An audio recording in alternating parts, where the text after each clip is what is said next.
आशीषों को देखता चला जाएगा। आमीन। इस उत्तर प्रदेश के लिए परमेश्वर ने हमें रखा है। ये बुल्लाहट परमेश्वर की ओर से है, आपके लिए और मेरे लिए। आमीन। तो आप लोग तैयार हैं क्या? आप तैयार हैं? तो बड़े काम होने जा रहे हैं। आमीन। ठीक है, हम वचन में चलते हैं।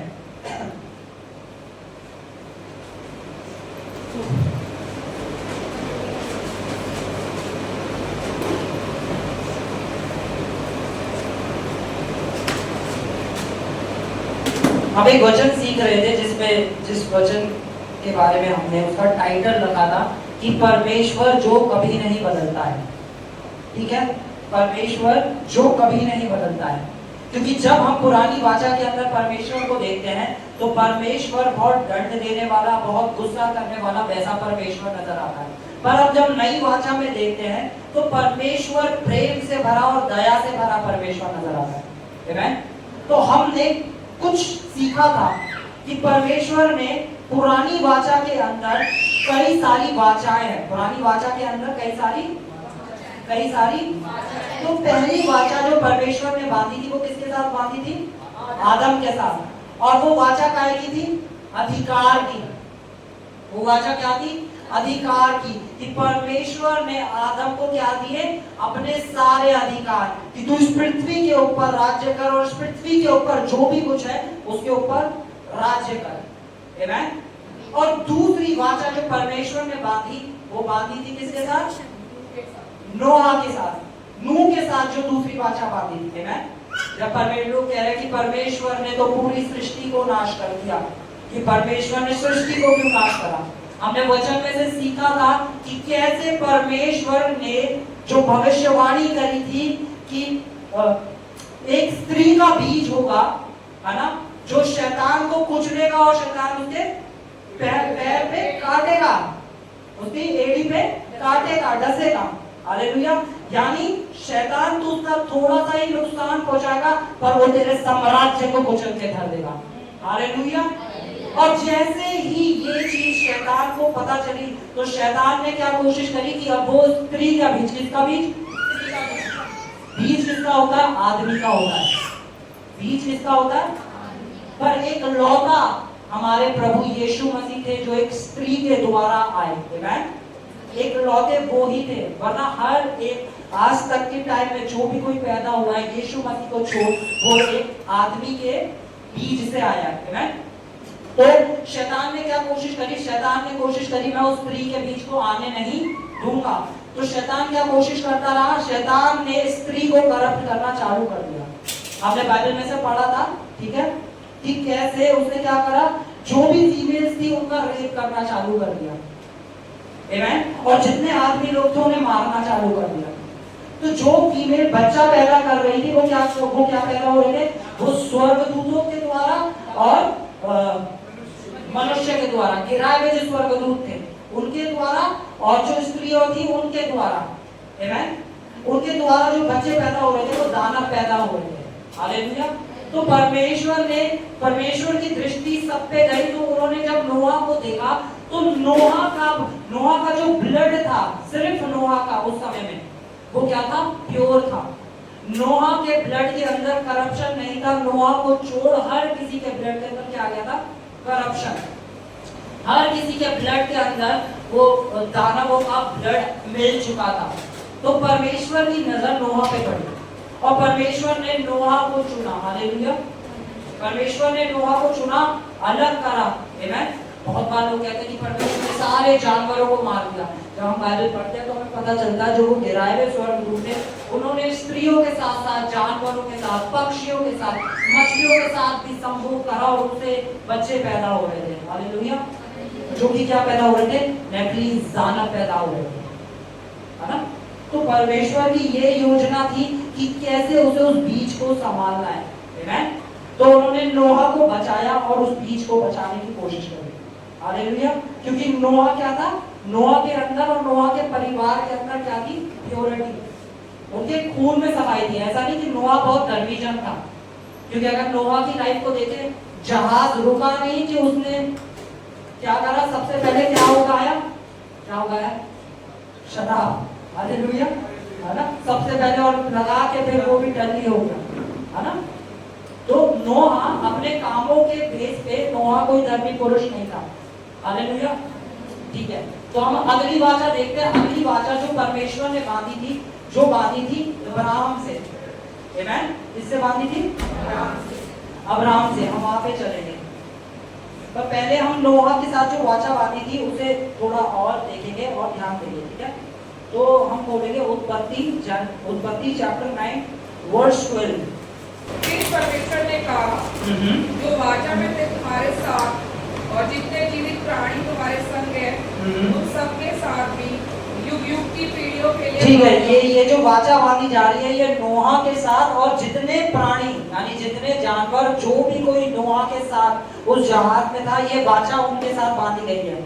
यानी उस जहाज के अंदर जितने लोग थे, ये वाचा उनके साथ बांधी गई, ठीक है। हाँ, पढ़े। उसका ये चिन्ह है कि मैंने बादल में अपना धनुष रखा है। बादल में अपना धनुष रखा है। ये जो धनुष वर्ड है ना, ये यहाँ पे ये जो धनुष वर्ड है, ये कोई इंद्रधनुष की बात नहीं हो रही है, ठीक है। क्योंकि ज्यादातर लोग क्या सोचते हैं कि वो जो रेनबो दिखता है, ये रेनबो की बात हो रही है, ठीक है। ये बात हो रही है धनुष की। यहाँ पे परमेश्वर कह रहा है कि मैंने अपने हथियार को रख दिया है, कि मैंने अपने हथियार को रख दिया है। ये इंद्रधनुष की बात नहीं, ये वाले धनुष में इंद्रधनुष की बात नहीं हुई। ये परमेश्वर कह रहा है कि मैंने अपने हथियार को रख दिया है और अब मैं अपना हथियार दोबारा तुम पे कभी नहीं चलाऊंगा। हालेलुया, है ना, कि मैंने अपने हथियार को रख दिया है, ठीक है। हाँ, फिर आगे बढ़े। मैंने बादल में अपना धनुष रखा है, मेरे और पृथ्वी के बीच में वाचा का चिन्ह होगा। वाचा का चिन्ह होगा। क्या होगा? वाचा का चिन्ह। और जब मैं पृथ्वी पर बादल फैलाऊं, तब बादल में धनुष देखना पड़ेगा। जब बादल में धनुष क्या देगा? दिखाई पड़ेगा। अब यहाँ पे कोई धनुष की बात हो रही है, ठीक है। पर जब हम धनुष को देखते हैं, जो इंद्रधनुष होता है, वो उसका एंगल देखे ना, तो हमको ऐसा है। धनुष कैसा होता है? ऐसे ही होता है। उसको ऐसे करके चलाते हैं ना, तो वो कभी भी पृथ्वी की तरफ पॉइंट आउट नहीं कर रहा है। वो किसकी तरफ पॉइंट आउट कर रहा है? आसमान की तरफ। यानी परमेश्वर कह रहा है कि अब मैं दोबारा अपने हथियार को इस पृथ्वी पे नहीं चलाऊंगा। धनुष कैसे रखा हुआ है? ऐसे। अगर उस धनुष को चलाया जाएगा तो वो कहाँ तीर जाएगा? आसमान में। तो परमेश्वर इस चीज को बता रहा है, मैंने अपने धनुष को रख दिया है, अब दोबारा से मैं अपने धनुष को, मैं अपने हथियार को पृथ्वी के ऊपर नहीं चलाऊंगा, ठीक है। आगे बढ़े। तब मेरी जो वाचा तुम्हारे और सब जीवित शरीरधारी प्राणियों के साथ बंधी है, उसको मैं स्मरण करूंगा। तब ऐसा जल प्रलय फिर न होगा, जिससे सब प्राणियों का विनाश हो। तो परमेश्वर ने ये क्या बात दी है? एक वाचा। और ये वाचा सदैव के लिए बात दी गई वाचा है, ठीक है। ये वाचा सदैव के लिए। पहली वाचा जो बांधी गई थी अब्राहम के साथ, वो वाचा थी अधिकार की, और वो वाचा भी हमेशा की थी। ये वाचा है प्रोटेक्शन की, बचाए रखने की वाचा, जो नोआ के साथ बांधी गई। और ये वाचा भी क्या है? हमेशा की। ये वाचा कभी टलने वाली वाचा नहीं है। और अगली वाचा है जो सबसे अच्छी वाचा है, जो परमेश्वर ने बांधी अब्राहम के साथ। हालेलुया। और हम उस अब्राहम की वाचा में जाएंगे कि अब्राहम के साथ परमेश्वर ने क्या वाचा बांधी, ठीक है। हम बोलेंगे उत्पत्ति चैप्टर 12 वर्स 1 से हम पढ़ेंगे 3 तक। यहोवा ने अब्राहम से कहा, अपने देश और अपने कुटुंबियों को और अपने पिता के घर को छोड़कर उस देश में चला जा, जो मैं तुझे दिखाऊंगा, और मैं तुझसे एक बड़ी जाति बनाऊंगा और तुझे आशीष दूंगा और तेरा नाम महान करूंगा, और तू आशीष का मूल होगा। जो मुझे आशीर्वाद दे उन्हें मैं आशीष दूंगा, और जो तुझे कोसे उसे मैं शाप दूंगा, और तू मंडल के सारे कुल तेरे द्वारा आशीष पाएंगे। और भूमंडल के सारे कुल तेरे से आशीष पाएंगे। तेरे से आशीष पाएंगे, ठीक है। जो तुझे श्राप देगा मैं उसे क्या दूंगा? श्राप दूंगा। और जो तुझे आशीष देगा मैं तुझे उसे क्या दूंगा? ठीक है। जो तुझे, यानी अब्राहम और अब्राहम के कुल, जो अब्राहम के अब्राहम का जो कुल है, बाइबल में हमें बताया गया कि हम सब किसके पुत्र हैं? अब्राहम के। हम सब किसके? अब्राहम के वंश हैं। ठीक है, हर एक शख्स जो यहाँ बैठा है नई वाचा के अंदर, वो हर एक शख्स अब्राहम के वंश से है। हालेलुया। किसके वंश से है? अब्राहम के। और अब्राहम की आशीषें सबसे ज्यादा हमारे ऊपर बोली गई है ना। इस थर्ड उसमें ये जो लिखा है वर्स 3 के अंदर कि जो तुझे श्राप दे मैं उसे श्राप दूंगा, और जो तुझे आशीष दे मैं उसे आशीष दूंगा। इसको अंडरलाइन करके रखो, ठीक है, क्योंकि इसे हम आगे समझने जा रहे हैं। ठीक है, आगे पढ़ेंगे हम उत्पत्ति, है ना। अब यहाँ पे परमेश्वर, हमने जब भी कोई वाचा बांधी जाती थी, इसे ध्यान से सुनना, जब भी परमेश्वर किसी के साथ कोई वाचा बांधता था, ठीक है, तो परमेश्वर उसका एक प्रोसेस होने लगा। एक प्रोसेस में क्या बोलेंगे? एक क्रिया के द्वारा वो वाचा बांधी जाने लगी, और वो वाचा मनुष्य भी एक दूसरे से बांधते थे। ठीक है, उस वाचा के अंदर ऐसा होता था कि वो जानवर लेते थे और जानवरों को बीच में से काटते थे। ठीक है, जैसे एक कबूतर लिया, आधा कबूतर इधर रखा, आधा कबूतर इधर रख दिया। ठीक है, कोई और जानवर लिया, उसे काटा, आधा इधर रखा, आधा इधर रखा। फिर जिन दो जगहों के बीच में वो वाचा बांधी जाती थी, उनमें से जो छोटा होता था, जो भी कोई उनमें छोटा था, उसका काम क्या होता था? उसका उन बीच में से निकलना होता था उन जानवरों के। और वो ये दर्शाता था कि अगर ये जो वाचा बांधी गई है मैं उसे तोड़ देता हूं, तो मुझे भी ऐसे बीच में से काट दिया जाए। तो मेरे साथ भी क्या करा जाए? मुझे भी ऐसे काट दिया जाए। तो परमेश्वर ने जब अब्राहम से दोबारा वाचा बांधी, तो परमेश्वर ने अब्राहम से क्या कहा? हम पढ़ेंगे उत्पत्ति चैप्टर 15 वर्स 9 वर्स 9 पढ़ेंगे। यहोवा ने उससे कहा, मेरे लिए 3 वर्ष की एक कलोर और 3 वर्ष की एक बकरी और 3 वर्ष का एक मेढ़ा और कबूतर का एक बच्चा ले, और इन सबों को लेकर उनके बीच में से 2 टुकड़े कर दिए, और टुकड़ों को सामने रखा, पर चिड़ियाओं को उसके टुकड़े ना किए। ठीक है, अब यहीं तक छोड़ेंगे। ठीक है, अब परमेश्वर ने क्या करा? ये परमेश्वर अब्राहम से एक वाचा, एक प्रॉमिस था जो पूरा करने जा रहा था। ठीक है, होमवर्क लिखो, होमवर्क होगा ना जो घर जाके हमें पढ़ना होगा, तो हम सब ये उत्पत्ति 15 घर जाके पूरा पढ़ेंगे। ठीक है, हर एक शख्स, क्योंकि मैं सबसे पूछूंगा, ठीक है, कि क्या पढ़कर आया उत्पत्ति 15। ठीक है, अब परमेश्वर ने कहा कि ये सब ले। अब पता परमेश्वर ने क्या करा? परमेश्वर ने क्या करा? परमेश्वर ने अब्राहम से जो वाचा बांधी थी ना, परमेश्वर ने अब्राहम से कहा कि इसके बीच में से जाना है। अब्राहम से कहा इसके बीच में से जाना है। और अगर अब्राहम उस वाचा को तोड़ देता तो अब्राहम को क्या होना पड़ता? मरना पड़ता। क्या करना पड़ता? मरना पड़ता। पता परमेश्वर ने क्या करा? वो वर्स 19 पे आएंगे, वो सॉरी वर्स 17। और ऐसा हुआ कि जब सूर्य अस्त हो गया, और घोर अंधकार छा गया, तब एक अंगीठी थी जिसमें धुआं उठता था, और एक जली हुई मशाल दिखाई दी, जो उन टुकड़ों के बीच में से होकर निकल, जो उन टुकड़ों के बीच में, यानी स्वयं परमेश्वर उन टुकड़ों के बीच में से होके गया। परमेश्वर ने कहा अगर अब्राहम ने भी ये वाचा तोड़ी तो मेरे को दुख उठाना पड़ेगा जो हमारे प्रभु यीशु मसीह ने उठाया, जिसका वायदा परमेश्वर ने करा था। परमेश्वर उन टुकड़ों के बीच में से होके गया कि अगर अब्राहम से भी गलती हुई तो मेरे को तोड़ा जाएगा। आमीन। ये हमारा प्रेम करने वाला परमेश्वर है, जिस परमेश्वर के बारे में लोग कितनी गलत धारणा रखते हैं कि हमारे साथ ये जो बीमारियां हो रही है ये परमेश्वर दे रहा है, हमारी ये परीक्षा हो रही है परमेश्वर कर रहा है, या हमारे साथ कुछ भी बुरा हो रहा है तो परमेश्वर कर रहा है। परमेश्वर एक प्रेमी पिता है जो हमसे बहुतायत से प्रेम करता है। हालेलुया। उसका प्रेम इतना ज्यादा था कि उसने कहा कि अब्राहम पे कभी भी कुछ नहीं हो सकता। और पता अब्राहम कौन था? अब्राहम परमेश्वर से प्रेम करने वाला शख्स था। अब्राहम परमेश्वर से प्रेम करने वाला शख्स था। और बाइबल कहती है जो आंखों ने नहीं देखा, जो कानों ने, जो मनुष्य के चित्त में ना समाया, वो परमेश्वर से प्रेम करने वालों के लिए परमेश्वर ने रखी है। आमेन। और प्रेम दिखाई देता है। अगर आप परमेश्वर से प्रेम करते हैं ना, तो वो दिखाई देगा। वो सैटरडे को नहीं दिखाई देगा, वो संडे को नहीं दिखाई देगा, वो आपके हर एक दिन में दिखाई देगा। पता है सच्ची मसीहत क्या है? आज तक मैं बहुत ईसाई धर्म के बारे में मैंने बहुत बोला है, और मैं हमेशा बोलता हूँ क्योंकि मैं चाहता हूँ कि लोग ईसाई धर्म से निकल जाए, और ईसाई धर्म से निकल कर वो परमेश्वर की धार्मिकता में एंटर कर जाए।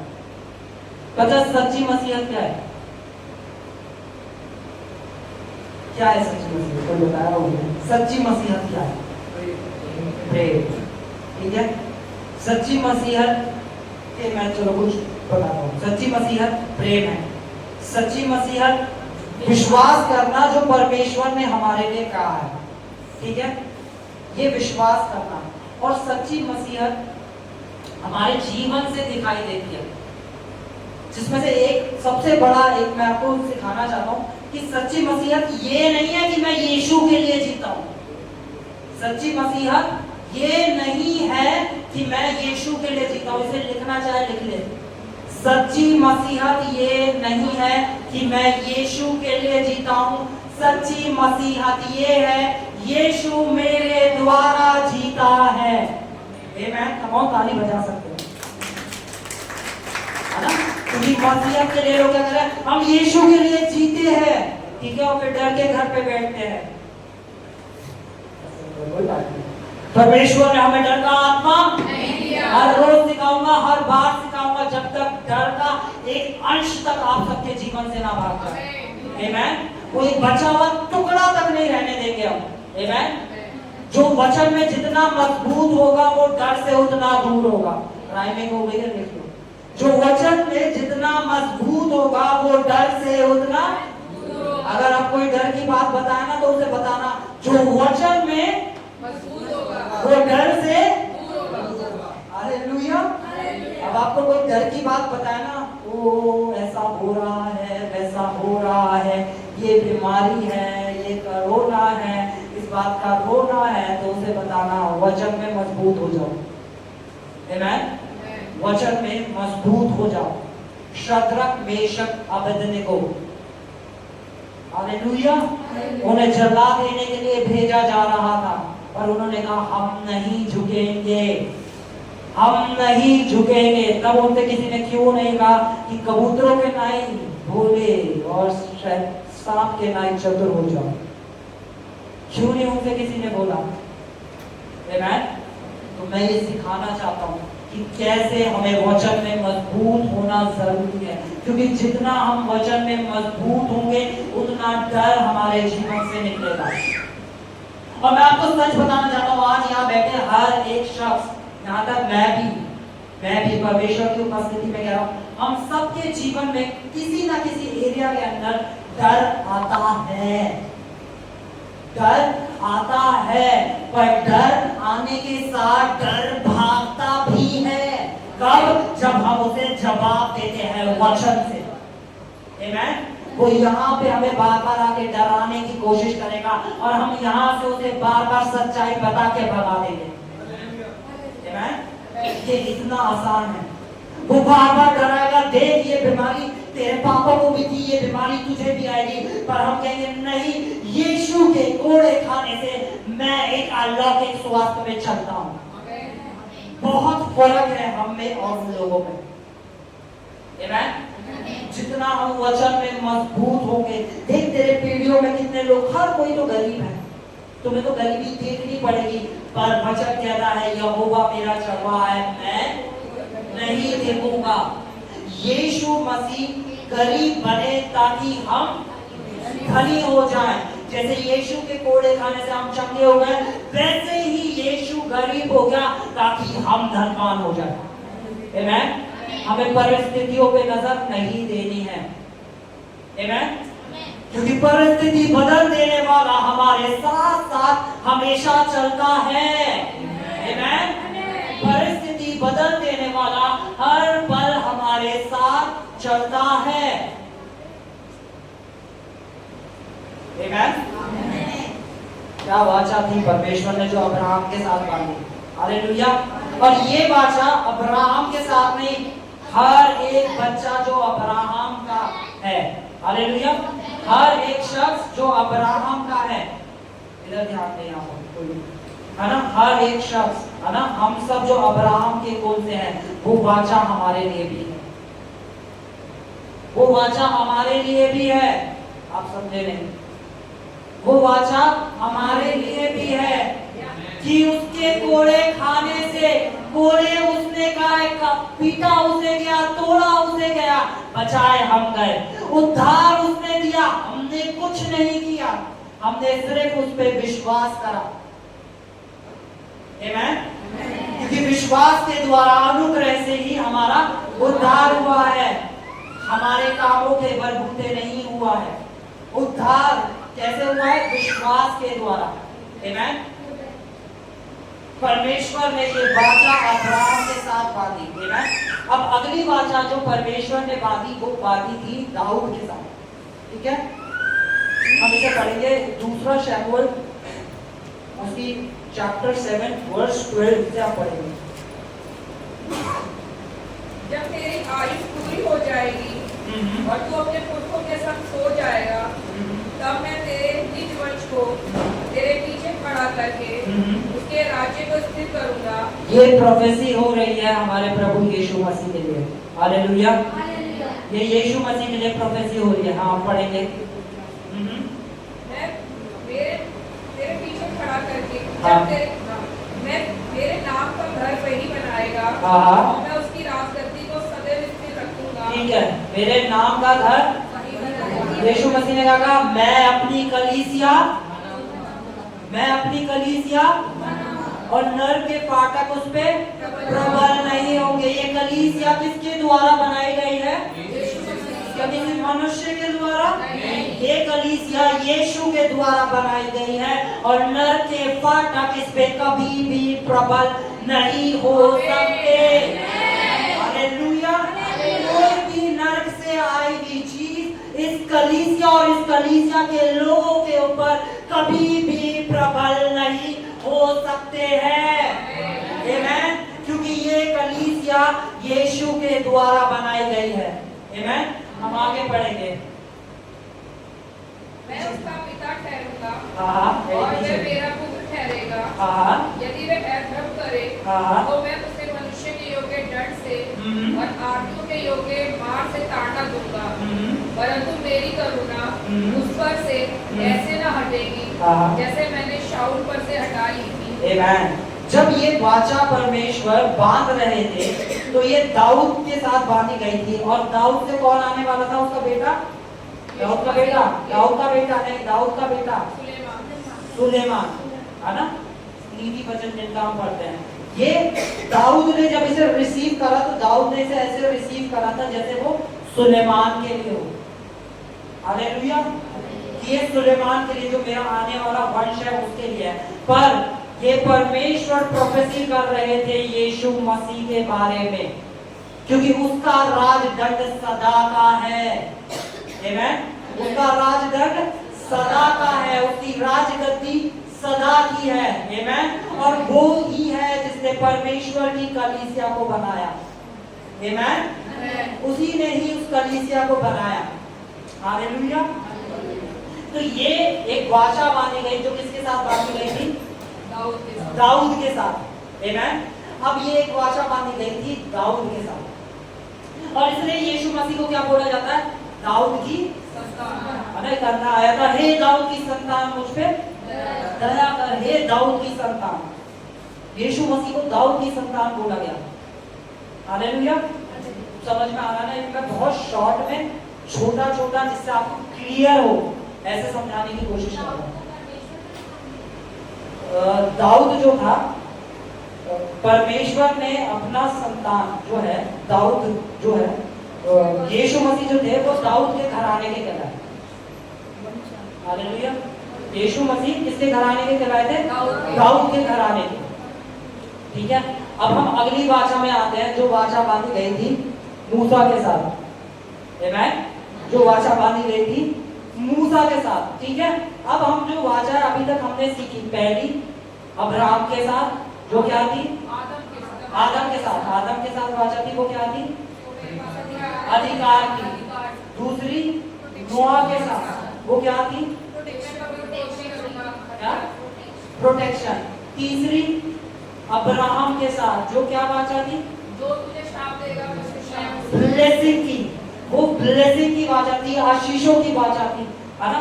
चौथी जो वाचा बांधी गई थी दाऊद के साथ, जो क्या थी कि तेरे द्वारा मेरा भवन, तेरे आने वाले पीढ़ी मेरे भवन को बनाएंगे, ठीक है, मेरी कलीसिया को बनाने वाला होगा और उसका राजदंड हमेशा का होगा। हालेलुया। अब ये जो पांचवी वाचा है, ये टेम्परेरी वाचा है जो मूसा के साथ बांधी गई। जिस वाचा को हम पुराना नियम खोलते ही जो पुरानी वाचा है और हम इस वाचा से कंपेयर करते हैं कि जो पुरानी वाचा है ये मूसा की वाचा है।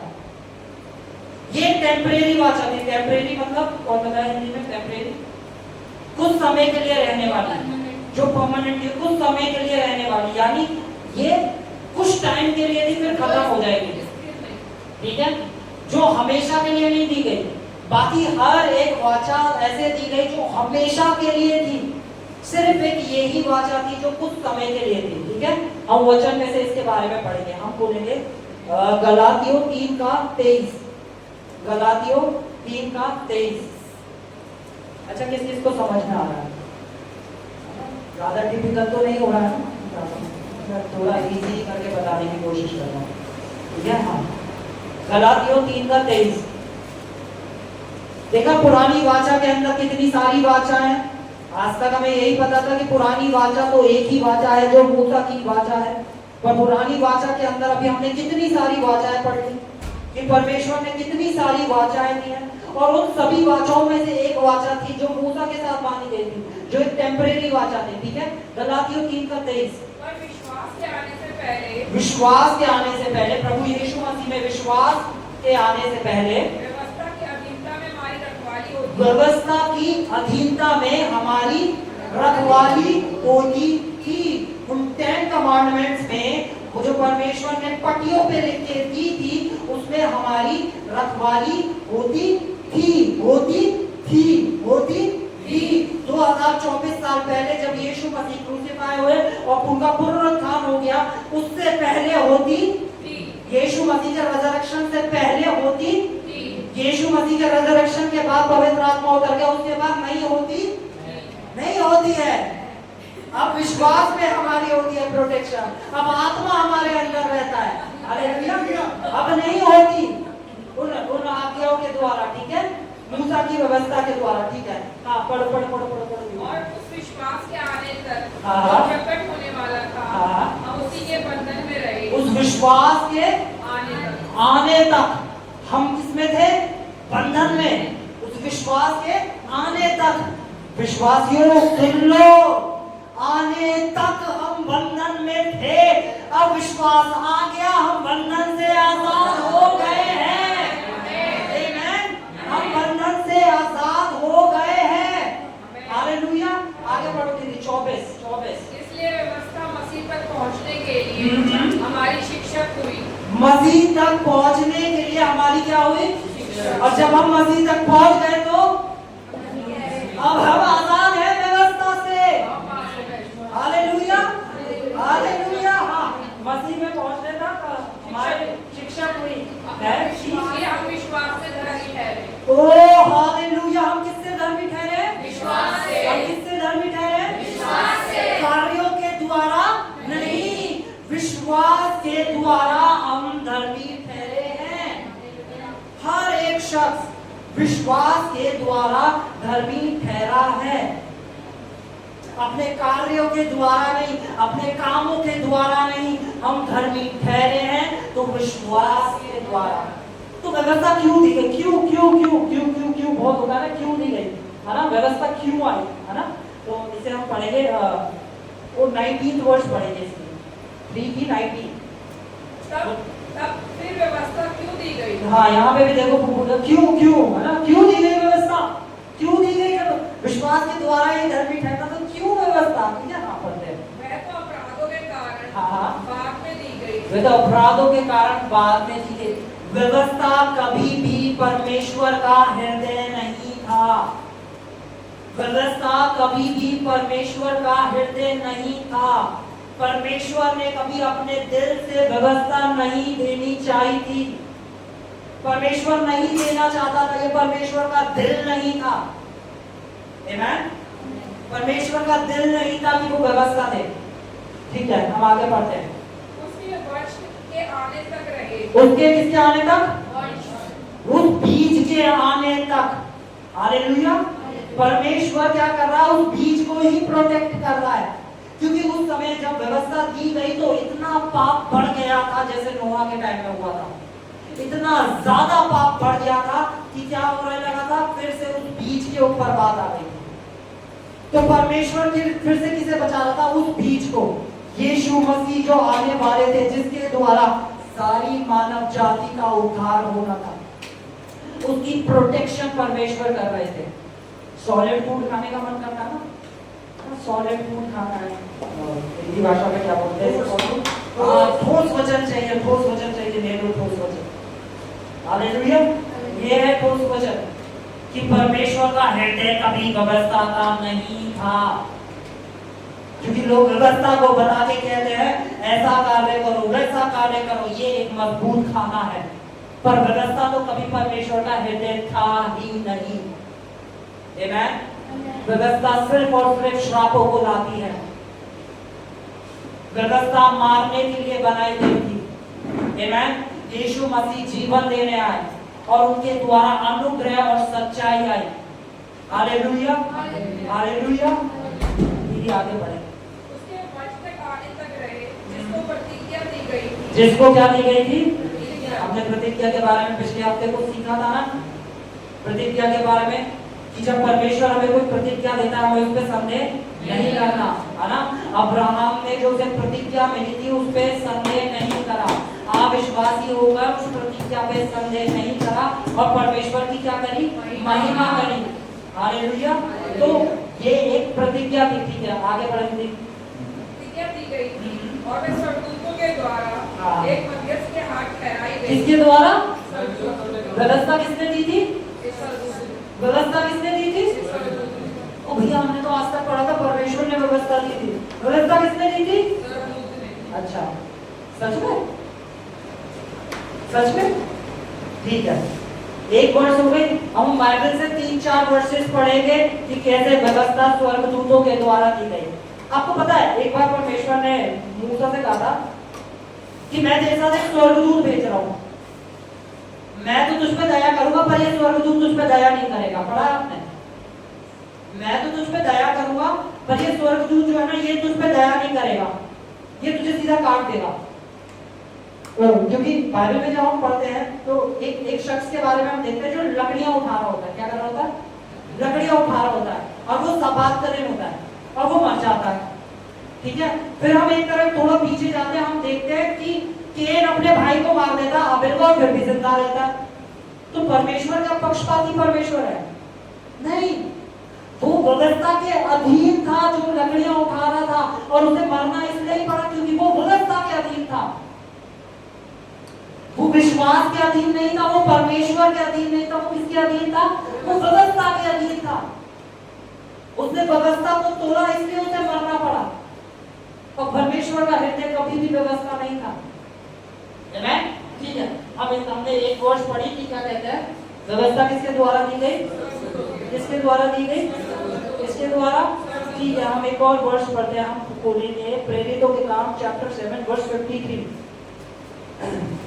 तुमने स्वर्गदूतों के द्वारा ठहराई हुई व्यवस्था को पाई। हालेलुया। किसके द्वारा ठहराई हुई? स्वर्गदूतों के किसके द्वारा ठहराई हुई? स्वर्गदूतों के किसके द्वारा ठहराई हुई? स्वर्गदूतों के द्वारा ठहराई गई थी व्यवस्था।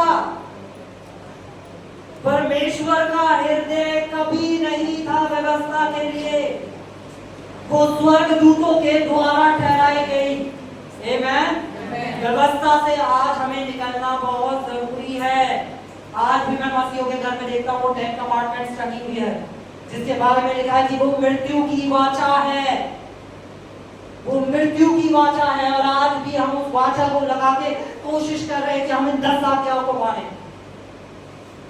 आमीन। और यीशु ने हमें उन आज्ञाओं में से निकाल दिया, उस व्यवस्था में से निकाल दिया। हालेलुया। ठीक है, एक और बाइबल में लिखा है ना, 2-3 की गवाही पक्की वाली होती है। तीसरी वर्ष देखते हैं, हम बोलेंगे हिब्रू इब्रानियों 2:2 स्वर्गदूतों के द्वारा कहा गया था कि जो वचन किनके द्वारा, स्वर्गदूतों के द्वारा कहा गया था, जब वह स्थिर ही रहा, जब वे स्थिर नहीं रहा तो हर एक अपराध तो हर एक अपराध और और आज्ञा मानना मानने वाले का हाँ ठीक ठीक बदला मिला। ठीक बदला मिला। ये किसके बारे में बात हो रही है? फिर से व्यवस्था के बारे में बात हो रही है कि ये किसके द्वारा दी गई थी? स्वर्गदूतों के द्वारा दी गई थी। आमीन। ठीक है, हम निर्गमन बोलेंगे, निर्गमन 23:21। आज टीचिंग का दिन है, ठीक है, आज प्रचार नहीं कर रहे, आज सिखा रहे, ठीक है। सीखना जरूरी है, अभी जरा पढ़े नहीं, थोड़ा इधर ध्यान दें। उसके सामने दीदी पढ़ना नहीं है, अभी पहले इधर ध्यान दो। पता है परमेश्वर एक चीज को कह रहे हैं कि मेरे लोग सिर्फ एक वजह से नाश हो रहे हैं। मेरे लोग सिर्फ एक वजह से नाश हो रहे हैं। नाश होना क्या है? बीमारी नाश होना है, गरीबी नाश होना है, ठीक है, एंजाइटी डिप्रेशन नाश होना है, परिवारों में कलेश नाश होना है। सिर्फ एक ही वजह से नाश हो रहा है, मेरे वचन के प्रकाशन के ना होने के कारण, मेरे वचन के ज्ञान के ना होने के कारण मेरी प्रजा नाश हुई जाती है। आज तक मसीह परिवार व्यवस्था को लेके चलते रहे और जो व्यवस्था श्राप लाती है, जो गलातियों चैप्टर 1 वर्स 6 में हम पढ़ते हैं, जो पौलुस सिखा रहे हैं। आमीन। कि अनुग्रह को छोड़ और कोई शिक्षा है ही नहीं। अगर मैं या स्वर्ग से कोई दूत आके कुछ और टाइप का प्रचार करे जो तुम्हें डरा देता है, तो वो क्या है? वो श्रापों के अधीन है। आज तक मसीह लोग श्रापों भरा जीवन, उस गरीबी वाला की, पता नहीं प्रभु हमारे साथ ऐसे क्यों कर रहा है कि हमारी पीढ़ियां गरीब है, कि प्रभु पता नहीं क्यों ऐसी बीमारियां दे रहा है। मेरे दादा को भी थी, मेरे पापा को भी थी, मुझको भी थी, कि ये पीढ़ियों से बीमारी चली आ रही है। परमेश्वर ने नहीं दिया। परमेश्वर के वचन के ज्ञान के ना होने के कारण, और हम दोष किस पे लगा रहे? परमेश्वर पर, जबकि परमेश्वर ने ये बाइबल हमें दी है। पर बाइबल जब तक हम आत्मा के चश्मे के बगैर पढ़ रहे हैं, तो ये वचन कभी हमारे लिए काम नहीं करेगा। ये हमें ऐसा दिखाता रहेगा जैसे हमें परमेश्वर से डर के रहना है। ये डराने के लिए नहीं है, ये बचाने के लिए दिया गया है। इसके द्वारा मानव जाति बचाई गई है, इसके द्वारा आपका छुटकारा है, इसके द्वारा आपकी चंगाई है, इसके द्वारा हर एक सृष्टि में हर एक चीज वचन के द्वारा बनाई गई है। इसी के द्वारा आपका आने वाला कल बनने वाला है। आपने कितनी पढ़ाई करी है उसके द्वारा नहीं, इस वचन के द्वारा। आपका खुशहाल जीवन जो बनने जा रहा है इस वचन के द्वारा। आमीन। आपको डर से आजाद करेगा ये वचन, ये वचन, और वचन को आत्मा के चश्मे के द्वारा ही पढ़ना है। हालेलुया। हमें परमेश्वर से कहना है कि पवित्र आत्मा आप हमें इस वचन को पढ़ना सिखाएं। पवित्र आत्मा आप हमें इस वचन को पढ़ना सिखाएं, वरना क्या होगा? आज यहाँ, कल वहां, परसों वहां, तरसों वहां, और हर जगह जाते रहेंगे इधर से उधर, और हम कभी भी स्थिर रह के नहीं रह पाएंगे। आमीन। आज कलीसिया को प्रचार से ज्यादा जरूरत है तो शिक्षा की जरूरत है। हालेलुया। किसकी जरूरत है? शिक्षा की जरूरत है। ठीक है। हाँ भाई, वर्ष पढ़ेंगे। उसके सामने सावधान रहना। हाँ, ये परमेश्वर उस स्वर्गदूत के बारे में कह रहे हैं, ठीक है। उसके सामने सावधान रहना और उसकी मानना, उसका विरोध न करना, ताकि वे तुम्हारा अपराध क्षमा न करे। वे तुम्हारा अपराध परमेश्वर कह रहा है, मैं तो क्षमा कर देता हूँ, वे नहीं करेगा, स्वर्गदूत नहीं करेगा। व्यवस्था किसके द्वारा दी गई? है ना? अब बता सकते हो, सिखा सकते हो, वचन में से पढ़ा सकते हो ना? हालेलुया।